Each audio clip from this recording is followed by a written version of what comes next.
Hi, I'm Brian. And I'm Derica, and you're watching City Steading. Yeah, I forgot. You were going to say it, not me. You want to try that again? No, I like it like that. Oh, okay. I think that's funny. Anyway, so what this is our, thank you for 1,000 subscribers. We're actually at, almost 1,300 subscribers now. So thanks a huge deal to everybody for... Hey, you're married to me. I am. All right. Anyway, so what we thought we'd do is go through some of the comments and questions and answer them as kind of a thank you. And we're thinking of maybe making this a regular thing. If you like that idea, let us know. If you hate that idea, let us know too. And we'll take that into consideration, maybe. Anyway, let's get to it.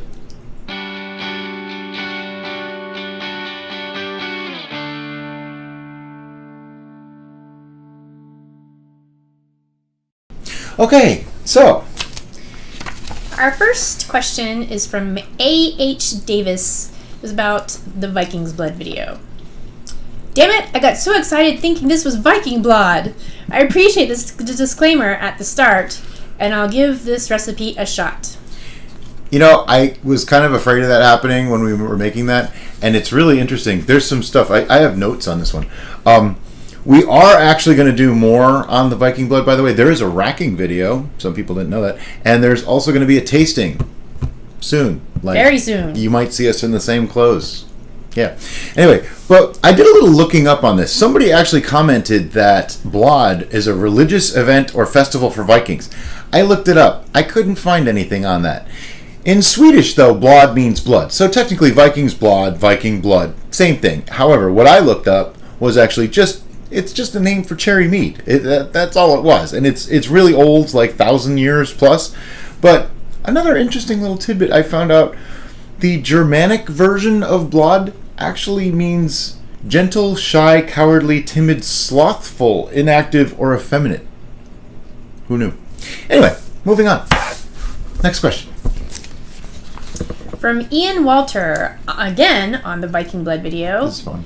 Adding cherries to the primary will ferment most of the flavor. Let me try that again. Adding cherries to the primary will ferment most of the flavor / sugar from them, right? Yes, with some caveats. If you put them in the primary fermenter along with the whatever the rest of the must is, and you've crushed them, pulverized them, frozen them. Freezing is actually great because then it breaks up the cell walls so more of the stuff can get out. Some people say put pectin in there. I'm kind of a minimalist. I don't like to add stuff to my brews, so that's why I don't do that. But yeah, it will do that. Now another method that you can use, and I'm actually going to be making a video on this real soon using apple cider flavored 3 ways. Anyway, what you can do is wait till the fermentation's done, then you add fruit, juice, whatever, and it might be a secondary fermentation or it might actually just be a flavorant. Depends on how it works out. I did it once with a strawberry and it came out unbelievable. By the way, I want to... Oh, what? Sorry. I was just going to say it's the truth. Oh, okay. Something to note is I think this is the first video we ever did where we're both on camera. Yes, in case you're wondering, we are not the same person. And we're actually married. You'll figure that out real fast. Anyway. Okay, from Aunt Dosmill. What kind of sanitizer do you use? This one. Star San. I actually answered this on the thing, but this is really important. Star San, it's just what I started using right off the bat. The guy at my homebrew store said, use this, so I've just been using it. We've not had any bacterial infections, no problems, no nothing. It's super easy, just a capful and a gallon of water, and you use it. There's actually going to be a link in the description to where to buy this. You can get it off Amazon, and if you do, we get just a teeny tiny commission. It doesn't cost you any more, but we do get a little bit, and it helps the channel. Or you could just buy it from your local brew supply. Comrade Ren from the Super Simple Sizer video. Out of curiosity, could this process be done in a plastic gallon jugs that apple cider comes in? Also, what about smaller batches? Okay. I like this question. I like this question so much that I was going to make another apple cider, I was going to make a hard cider video, just like a how to make hard cider in 3 minutes or less, even though it really takes 3 weeks. But we know, 3 minutes to assemble it. And it's actually got me thinking that I might use the plastic container that the apple cider came in to make it. Because, well, here's the thing. There's some advantages. First, you don't have to go buy a carboy. Second, it's already sanitized. It's already a sterile environment inside that bottle. So if you just have an airlock on it, it should work perfectly. Now, I've never actually done it that way. I've always used glass carboys or the big 5-gallon plastic buckets because they're made for that. But I've seen other people do it, and I figure it's worth a shot, and it answers a question. Now, as far as the small batches, I have heard of people making quarts of mead so they could try different flavors in each one. And the only thing that I think you want to keep track of is the ratio of your sugars and everything like that, so it goes the same. But the one you don't want to skimp on is the yeast. I would use the same amount of yeast in a quart as I would in a gallon, for the simple reason that you need a colony of yeast. And instant yeast sometimes has a lot of dead yeast in it, so the smaller you go, the more likely you're not going to have anything living when you put it in there. So if you go with the amount that's in a gallon, leave a little bit more headspace just so that it doesn't explode, and you should be just fine. So thank you, Conrad Wren, for that question. Hawaiian Brian, again on Viking Blood. I wish you went through with the finished product and a taste test. Me too. Life happens. When we started this channel, this is kind of a long story getting to the short story. When we started this channel, it was like, all right, we just want to do some cool stuff. We want to learn a bunch of things. And we actually learned a lot from other YouTubers on how to make YouTube videos, for one, on how to do a lot of the stuff that we're doing. And I read a lot of books, a lot of articles. And, well, when we started doing it, we had like 30 subscribers. 30. It hurt. It was painful. We'd make these videos and we're putting all these hours in because when we first started, we had no idea what we were doing, and it just took so much longer to do everything. So we do all this work and then get 1 subscriber, 12 views. It's like, oh. So along the way, the Vikings Blood, it was a disappointment. You'll find out more in the tasting video that's going to be coming up soon after this one. But basically, it was a little bit of a disappointment. I'll explain why. So there's your cliffhanger. I'm not going to tell you why it was a disappointment. So it was so much of a disappointment that I kind of lost the interest in making more videos on it. I did do the racking video. It wasn't really the same quality standard that I like, but a lot of people have seen it and they seem to like it. And then I bottled it because we were going over to a friend's house and they like mead, so I wanted him to try it. Now, I bottled it and I didn't video it. I still have the bottles, like 3 or 4 of them left, and I'm going to do a tasting where I'm going to explain everything about what I did, because there were some more steps that I did after that video to try to patch it up, band-aid it, fix it, and I think I did okay. I think. I'll let you know. Another cliffhanger. Part of the reason for the taste that we found was psychological. Yeah. It was. Figure that out. Mm-hmm. All right, the Scottish Kayaker. Again, about Viking I love that Blood. name, by the way. Yeah, cool name. Do you have to use water? Could you use something like apple cider instead? You absolutely could use apple cider. However, it wouldn't be Viking Blood. It would be Viking Sizer or Sizer Blood or it'd be a cherry melomel with apple cider. I mean, you could totally do it, and it sounds like an awesome idea, and it's actually kind of similar to what I was just talking about before, where we're going to split that hard cider and add other flavors to it. So you could do it both ways. Again, you could start it that way with apple cider instead of using water, and do apple cider and mead and put the cherries in, or you can add apples later, you can add cherries later. The possibilities are endless. The Coffee Bibs, about lemon extract. This is my favorite question. I love this question. If you add some sugar, doesn't this become limoncello? Yes, and I like the way you think. That's all I have to say. YB one day ago. Would it be advisable to put the cherries in a cheesecloth so that by the time you take them out, it would be easier? Yes.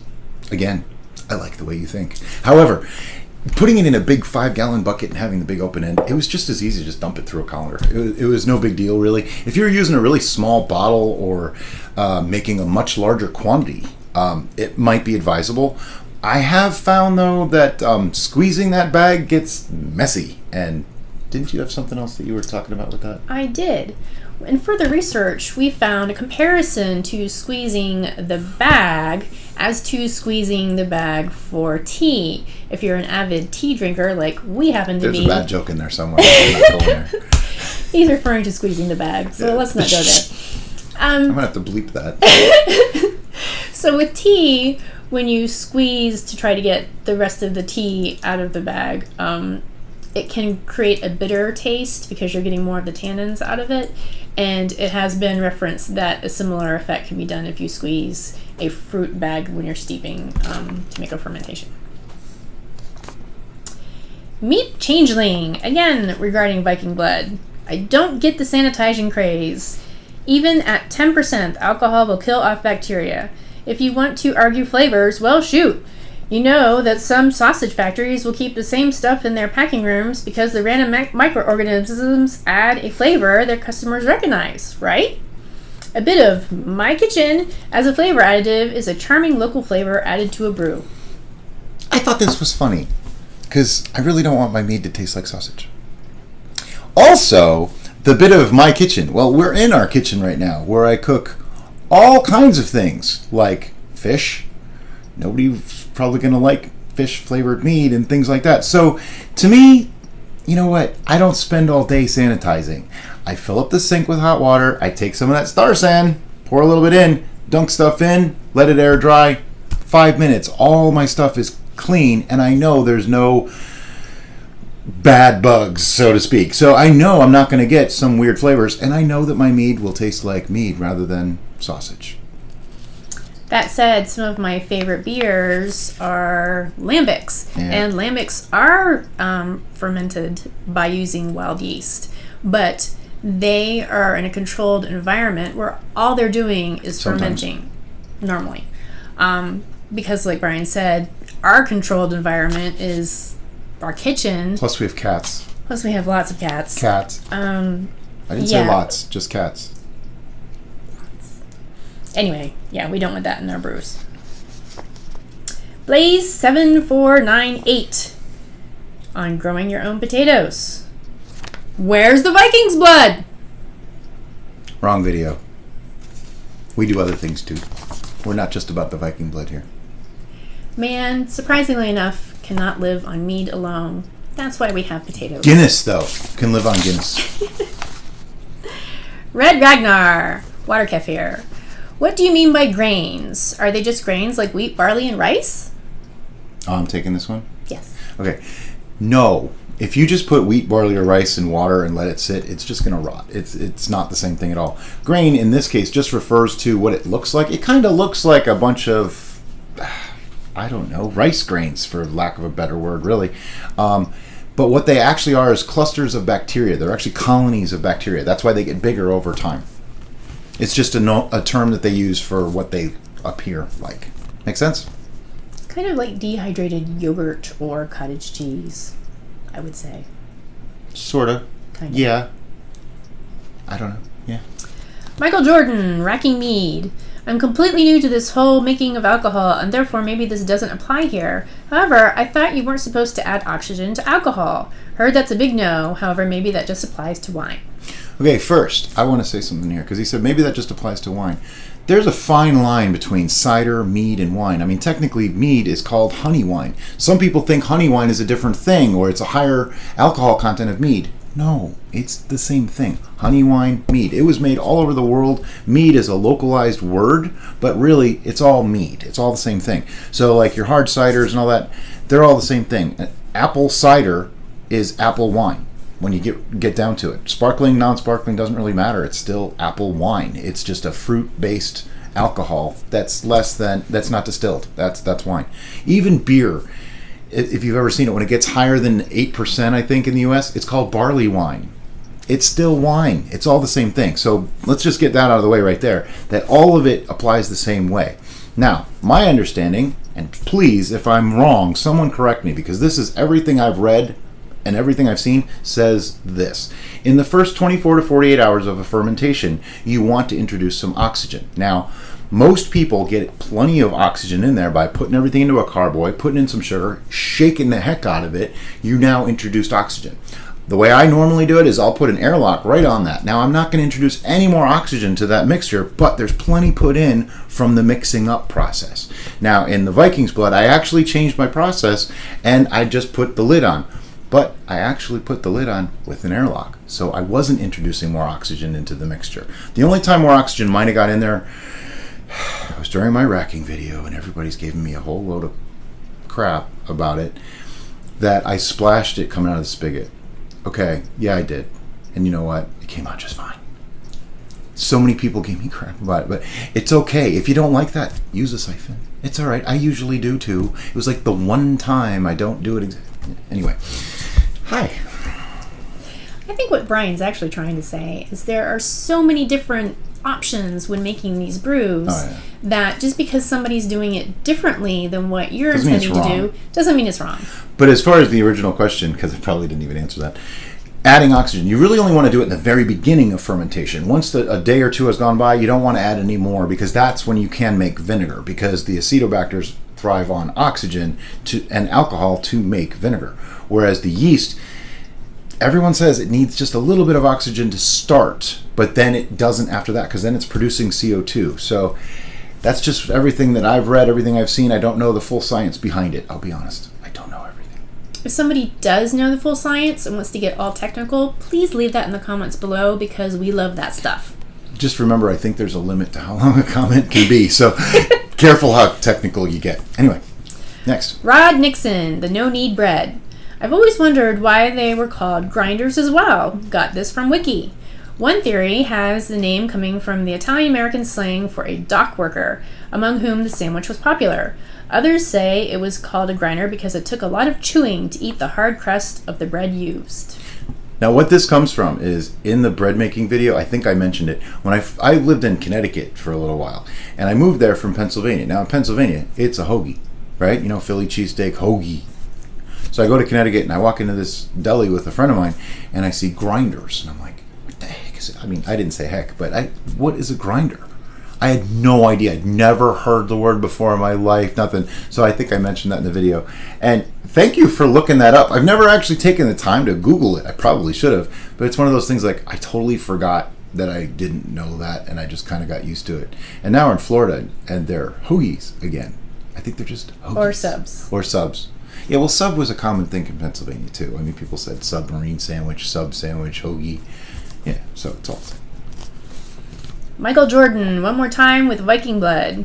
He's a popular commenter. And this is probably... I put it last because this is awesome. One of our favorites.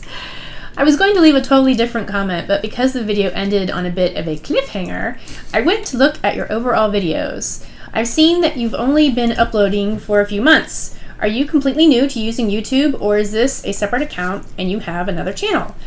I asked this purely because of the production that has gone into the video. This isn't a newbie video, but a pretty experienced styled one. On a different note, I was originally going to say the following. How does your channel only have close to 700 subscribers when the production on the video was very well done and the explanations and overall feel to the video is excellent? However, I can personally say that after watching this video and wandering over to the video section of your channel and having a quick peek at those, I've subscribed myself. I've also found and thought that another grown adult praising another grown adult as a bit weird. However, genuinely well done. Very well done. Michael, thank you. That's just awesome to hear. Personally, I can explain some of this. First, I don't think the production quality is all that good. We're actually striving to do better. Right now, we're recording with an iPhone. That's what most of these were. Some of them, the early ones, were actually done with an iPad. Mostly because here's what we really do for a living. We're wedding photographers. We actually have a channel for that too, that I neglected for a long time. We're just starting to do something with it. So if you happen to look it up, don't hold it against me. But anyway, so the production quality is important to us. We understand image quality. We're not videographers though. We are photographers. But it's kind of funny. We're using a Westcott ice light over there. See that shadow? That's coming from Jerry Guionis' invention, the Westcott eye light. We actually have we have a little microphone right here on the table connected into my iPhone that's sitting on a gimbal across the table from us. So we're doing things a little odd, but the next camera we get is going to be really good for doing video, so you'll see a huge increase, and that's the basic gist of that. As far as only having 700, this was put up 1 day ago. It says here 1 day ago, and when I checked just before I started this video, we have 1,252 subscribers versus the 700 that he was talking about just a day ago. So it's amazing. All of a sudden, things are really starting to happen and people are starting to see these videos and get excited about them. And we love that because that makes us want to make more of them. And honestly, I love this. This is really fun. I hope you guys are enjoying this. Because that's it. That's pretty much all there was. There's more questions, but some of them were just basic comments and stuff. And, we can only do so much. But keep them coming because we might make this a regular thing like once a month. We were doing a walk through the garden video, and we found that you guys didn't really seem to like that very much. I liked it. It was easy, and it was fun, and I got to be a smartass while I walked around in the garden. But this, I get to be a smartass too. And answer questions, and it's really awesome for people to ask us questions because we're not experts. Half of these, when I went to do the video, I researched like crazy to find out how to do it right. It wasn't just off the top of my head and things like that. And even the questions, I had to look them up. There was somebody else that asked about structured water. You hear the crickets too? Yeah, I have no idea what he meant. He said, if oxygen's so important, why not use structured water? I looked it up and I still don't know what he's talking about. So if anybody knows what structured water for oxygen means, let me know. It was something about some crazy chemical combination to adjust the helixes of the water to be more efficient at transferring oxygen to the liquid. Yeah. I think it was mostly applicable to making clear ice cubes. Oh. Well, that would make sense, but I didn't make ice cubes. No. I make mead. I make cider. Make wine. Anyway, thank you so much again for being part of our group. We're so excited to have you, and we want to do more for you. So if you have any suggestions of what you'd like to see next, please leave those in the comments below. If you have more questions for us, awesome! Leave those in the comments below. Basically, let's keep this dialogue going so that way we can give you the information that you want. Thanks, everybody. Oh, and if you haven't already, don't forget to subscribe, give us a like on this video, and hit that little bell icon. That way you can get an email or a text or a notification popping up on your screen every time we make a new video. So you get to watch us over and over and over. Anyway, thanks, guys. Have a great day. One more thing. If you like Brian's shirt, oh yeah, stop petting my peeves. There's a link in the description how to get this shirt. I love this. Have a great day. Bye-bye.